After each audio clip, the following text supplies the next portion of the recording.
আমি চ্যালেঞ্জ করলাম আহমদুল্লাহ সাহেব, আমি তাহিরির সাথে আপনি আল্লাহর কসম করে বলি, নবীর মহব্বত নিয়ে বলি, আপনি যে বলছেন 40 বছর আগে নবী ছিল না, আল্লাহর কসম করে বলি আমি তাহিরির সাথে আপনি 2 মিনিট টিকবেন না, 2 মিনিট টিকবেন না।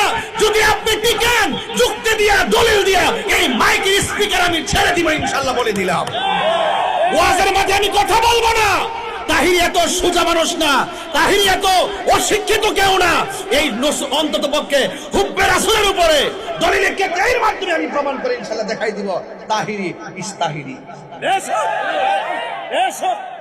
যদি বলো কোর্ট কাছে মামলা করবা, আসো, 2 জনে কোর্টে যাই, সরকারি প্রোটেকশনের মাধ্যমে কোথায় বসবা, বসো, বসো, দালালের গোষ্ঠী বসো।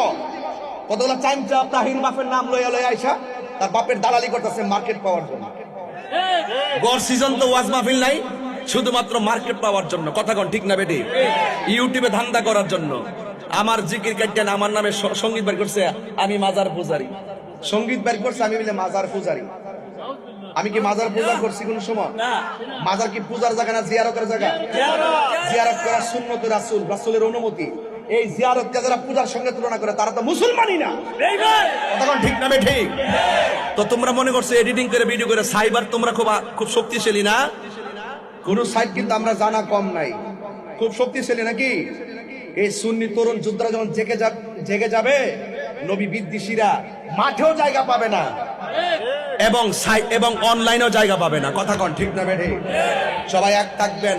অতি শীঘ্রই যখন নবী বিদ্বেষীদের বিরুদ্ধে ডাক দেওয়া হবে, আপনাদের কি মাঠে পাওয়া যাবে? অনেকে আবার বলে হুজুররা লাগছেন কেন? হুজুররা লাগছেন কেন? আরে বেড়া, যেই ব্যক্তি নবীর বিরুদ্ধে কথা বলে, নবীকে অস্বীকার করে, সেটা তাকে তো আমরা হুজুর মনে করবো, দূরের কথা আমাদের জুতার দোলাও মনে করি না। এরা ভাইরাস, এরা এন্ট্রি ভাইরাস। এই ভাইরাসরা এরা মাঝে মাঝে তাহিরি বাপের বিরুদ্ধে ভিডিও বানায় ভাইরাল হতে এসে শেষ পর্যন্ত ভাইরাস হয়ে পতিত হয়। কথা কোন ঠিক না বেটি? এই ভাইরাসদের সাথে আর এই সমস্ত নবী বিদ্বেষীদের সাথে আমাদের কোনো সম্পর্ক নাই।